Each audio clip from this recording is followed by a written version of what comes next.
खोपोली परिसरात मुसळधार पाऊस सुरू आहे. प्रसिद्ध जेनीत धबधबा परिसरात गेलेले पर्यटक त्यामुळे अडकले.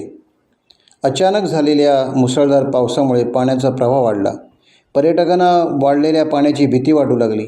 पलीकडे जायचे कसे असा प्रश्न त्यांच्यासमोर निर्माण झाला. पर्यटकांनी स्थानिक ग्रामस्थांना हाक दिली. त्यानंतर ग्रामस्थांनी याची माहिती अग्निशमन दल व पोलिसांना दिली. तत्काळ मदतीला यंत्रणा धावून आली आणि 70 पर्यटकांची सुखरूप सुटका झाली. जेनीत धबधब्यावर 70 पर्यटकांचा जीव टांगणीला लागला होता असे स्थानिक ग्रामस्थांनी सांगितले.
टाइम्स डिजिटलला लाईक करा, शेअर करा, सबस्क्राईब करा आणि बेल आयकॉन दाबायला विसरू नका.